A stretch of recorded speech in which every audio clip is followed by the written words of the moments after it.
yes, sir. How about the LEDs? Are they still going, or are they? Oh yeah, no, that thing will go for 8 hours, brother. Oh, really? Yeah, it's the best Well, $30 it sure ever. makes that red look good, don't it? That is the best $30 I've ever spent. Hey, you know, things look better at night sometimes, you know, but this plane just looks good all the time. Well, I hope you go back to Houston and tell people about it. Well, we still got a little bit of time tomorrow. We're gonna be a little bit less formal tomorrow, but, so anyway, about Ryan, Tony Ryan, and he had terminal throat cancer. That was the story, Yeah. right? Well, it wasn't terminal, but his prognosis wasn't very good, Okay. and he had literally been through hell. Yeah. I mean, a year. And Tony Ryan is a multi-millionaire. And the lady that taught me to fly taught me this. I boogered up her truck one day, her car one day going to the airport. And man, I was 16 years old and I was learning to fly. And oh my gosh, I bent her car. And I went in there crying like a little 16-year-old boy would. She said, sit down. Put my arm around her. Or she put her arm around me and she said, Tommy, I want to teach you a life lesson right now. Don't worry about the things money will fix. Worry about the things money won't fix. Here we go with Tony Ryan. Yes. He's got all the money in the world. Yeah. There's nothing this man can't buy. And so he gets cleared of cancer, and about the time he's cleared of cancer, Ryan Weaver shows up. He's a brand new country star, and he does really good. And did you watch this? Oh, yeah, it is. Quite a few times. Yeah. Well, he's made several different videos now. But anyway, I get a call from Tony, and he says, Tommy, Ryan wrote a song about me, no second chances. There's no second chances in life. You have to do what you got to do now, and you can't go back. You can't turn the clock back. And Ryan wrote this song, No Second Chances, and it's about me. And I can show you that picture up there of him and Tony together. And he said he wants to do this video with the airplane, and I mean, it took us 12 hours a day, 5 days. I mean, I bought lunch out here. And I mean, it was, and we Well, they call it a production. we flew 25 people during all that. Yeah, I mean, the airplane was awesome. You know, so you've seen the video. Very little of the airplane's in the video, but what you see is what you get at the very end of it. So, but Is it all shot right here on location? right here, right same place we're doing it. Of course, the air shots and stuff are done in the air, but yeah, everything's done right here. And so it's a great thing. And then Tony come down here just recently with a Bell's Palsy, where he's got one mouth that goes a little crooked. It'll go away, but Lord have mercy, what else will happen to that boy? But he gives so much to the Wounded Warrior thing. If we're not on the air, I could tell you something that happened this weekend that's so funny, but I'll tell you later. But it's all good. Tony's doing good. That's good to hear. I can't tell you how many things they have an auction to help raise money for the Halo for Freedom Wounded Warrior Okay. program, not a project, program. And they earn thousands of dollars. And Tony sits there, his wife's sitting on a table down there, and stuff comes up there, and he's sitting there doing this with his hand. His wife's doing the buying down there. Tony's sitting there raising his hand, the wife's raising the number up. It's so fun. It's so fun. And everybody knows it's happening. He spent probably $20,000, $30,000 Saturday night just buying stuff that he don't need. He don't need. Yeah. So, good guy. Good religious guy too. Oh yeah. I'll send you. I hope. I'll send you. I'll send you a video of his talk. Yeah. Okay. That that he wanted to give back to the Warriors because his dad was a base commander in the Air Force, and he was never in the service himself. Yeah. You know, it's an Air Force brat. Yeah. So, but So the little Toot or Big Toot, there was other music videos as well, wasn't there? Other videos that was made. What else? the only one we've been in is No Second Chances. Just in the music, right? But there was some other stuff shot, or I think you were telling me something, and I may be getting it wrong because I'm kind of tired. No, we did the whole movie on No Second Chances. Of course, what they did was, you saw it, they played all of Tony's toys, all his go-karts and all his Corvettes, and he's got some toys. and helicopters and airboats and bow fishing and just you name it, everything that you could possibly do as a sport. Tony's done it. Yeah. And so, yeah, that's why I said there's no second chance. We're just going to do all we can do now. So today, Right. that's what the movie's all about. I see. Okay. Well, Tommy, I guess we'll wrap it up tonight, man, and I'll help you push girl in. We'll throw this stuff over here on the side, and then we'll just kind of play things by ear tomorrow. Yeah, you just tell me what time you want to be out here. Do you have anything? No. Okay. I don't have nothing tomorrow. You it said, won't be a long I day. say- It'll be a say- short one. We'll just kind of walk around, do some handheld stuff. Yeah. It'll There's be a lot. during the There's a day. lot in this hangar right here. Well, that's the thing. I think we could probably mic up, walk around, and I think we'll probably get quite a few stories off of things that are hanging on the wall. Usually, a man that has a place like this has stories where everything's hanging on the wall. Well, I know I do. I have a shop at home, but it's like your shop. It's full. Yeah. And I just So want to that's take. the satellite. You start running out of room, Well- so you get more walls. No, you know what it is? My wife says, why don't you take that trophy out to your I Love Me room? There's so much stuff in the house.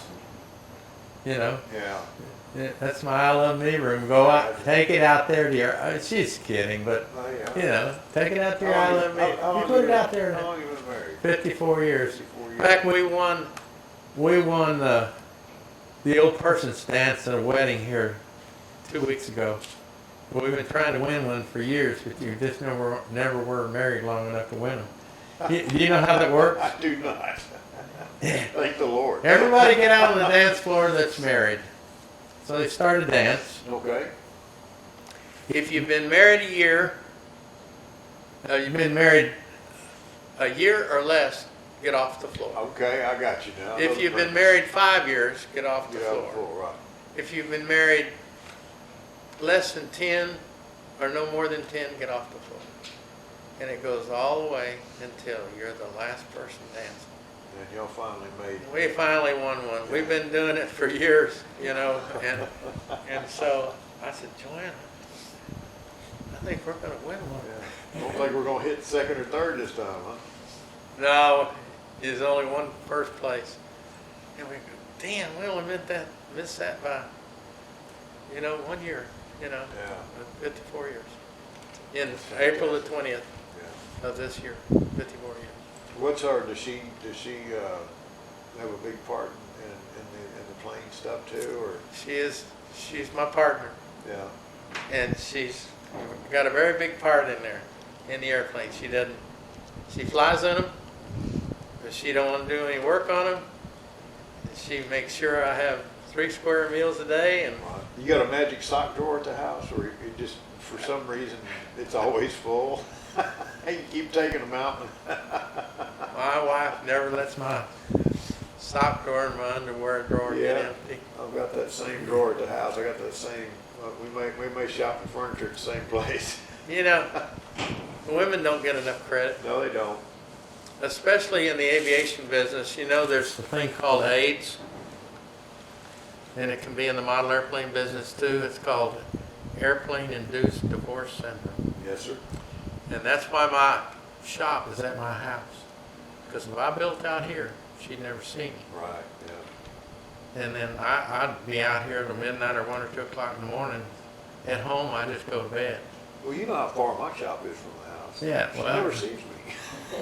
She doesn't. You still don't see We passed by at dinner, and we passed by. The audio wasn't too bad throughout there, but it's getting ready to get worse. This story you just got to hear. So we've got to bear through the bad audio. That's the way The to- feather. Okay. My dad had a best friend, as most all of us do, and he just happened to live behind him, right behind him. In fact, George's house was here, Dad's house was here, so he could just walk out the backyard over here Okay. on the corner. So Dad dies, and I'm living in Dallas. My dad died when I was in Denver. But remember, I told you there's 20 years passed before I started building. I did model airplane shows. So anyway, my dad passed away, and I go to Corpus, and this guy, George Wilson, is there. And he says, Tommy, we need to go to the cemetery to visit your daddy. And I said, George, I give my daddy every day of my life. I really don't like to go out there. Yeah. I mean, it hurts me to no end. He says, well, we need to go. So I get in his car, and this guy's knocking 90 years old, you know. He says, the reason I'm going out here is I've got cancer, and I'm not going to be alive much longer. And when you come to see your dad right here, I'm going to be right over there, so would you please stop and see me? I said, I sure will. I'll place a quarter on your grave. Right. And so we get in the car, and we were in this death thing. And I said, hey, George, when you get up there and see my daddy, and y'all are watching me working on Little Toot, send me a sign like a crack of thunder or a bolt of lightning. I was just being smart aleck, you know. Yeah. He said, no, I'll do one better than that. I'll drop a feather. And I said, okay. So I told Joanne about it. George's going to drop a feather someday when I'm working on the airplane. So I'm working on my Little Toot, which is not my dad's, it's mine. I've had 5 of them myself. And it's all painted up, look just like that. And I'm doing a video of it, you know, with a big camera like that. You know, cameras were that big a long time ago. And Nice and big. Yes, sir. I was doing it for a Roland Blackburn up in Alberta, Canada. And I'm saying, Roland, this is how you paint it, and this is how I'm backing up here. And this feather comes dropping down like this. Do you remember seeing Forrest Gump? I do. You remember the white feather? I do. That feather come floating down just like that, and it got me like you Are wouldn't you believe. inside or you outside? I'm filming this thing. But are you inside or outside? Are you in a building? No, I'm outside with Okay. the airplane, Okay. showing him how to paint it and all this stuff. Gotcha. And this feather comes dropping down. Now, I've already told my wife, but George said he was going to drop it. So I pick up the feather, and it's in my dad's airplane right now.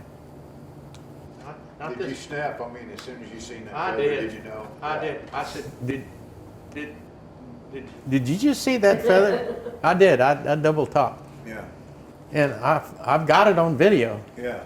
So Oh, that's amazing. so anyway, the feather's in my dad's airplane.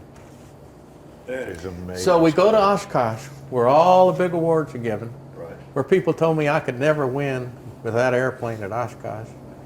And I've won so many times I can't win anymore. Okay? There's a judge there. I don't think I have a picture out here. There's a judge. There's many judges. I had 19 judges to judge my airplane that year. And there's a judge. We're untying the airplane. We're getting ready to fly back to Dallas, which is a major feat in that airplane. That's 12 hours. That's a long way. Yes. 12 hours from morning till, in the summertime, it's still daylight. But anyway, we're untying, and the judge sitting there, got his little computer out, and he's judging this and that and looking here, and he says, Tommy, come here. They all know me. I don't know them. They know. And he said, man, I got to know something. What is that feather on the fuel tank all about? Oh, you want to hear the feather story? Well, I started telling him, sometimes I can get through it. Yeah. Not like I did with y'all, I would just buzz through it, but sometimes it didn't get you. So I told him the feather story. And all of a sudden, it gets him. Yeah. He said, that's enough. I don't want to hear no more. No, don't want to hear no more. Thank you very much. See you later. He's gone. Man, tears were starting to come, and he's from San Antonio, Texas, and I don't really know him, but he's from San Antonio. I get a call. He said, Tommy, did you know that you won the Paul H. Poperizny Award? I said, no, sir, I didn't. He says, well, you did, but I want to tell you how you won that trophy. I said, well, I didn't win it by craftsmanship. And he said, oh, yeah, you won it by craftsmanship. He said, but you and another airplane were tied, dead nuts on. And we're sitting in the judges' meeting early, the next morning where all the judges meet and everything, and then they get their assignments and they go out. Well, now they're trying to figure out who they're giving all these trophies to. And they're tallying up scores and all that stuff. Chief Judge says, hey, we got a problem between this Myers Little Toot and this RV-8 or whatever it is. They got exactly the same score. Anybody in here know anything about these two guys that could put one airplane above the other? Nobody raised their hand. Now, this guy's telling me this story. Right. He said, man, nobody raised their hand. And I said, man, I do. Well, tell us about it. He says, I told them your feather story. Wow. And I'm just calling to tell you, you won that by a feather. My feather, huh? Literally. So here we go. Look at this feather right here. This says, let me put it on here where the TV can see it. The third George W. Meyer, George Wilson fraternal feather found in Hamilton, New Jersey by Big Toot test pilot Joe Flood. See, it's already got me. What a fantastic story. Ask Tommy for the details. This goes in the airplane. It was on Velcro and it came loose and I had to put it back in. But Joe Flood. Well, folks, that's the end of episode 4. I think we're only going to have one more episode to wrap this up. I told you some really good stories. The feather, man, it touches me every time I hear that. Special thanks to Ryan Weaver and that killer video and song, Ain't No Second Chance. Y'all go look it up on Apple and spend a buck and get that song and put it in your list. Please like and subscribe. It sure will help us out. Go back and look for episode 1, 2, 3, 4, and I believe 5 is probably going to do it for us. Thanks for watching and sticking with us.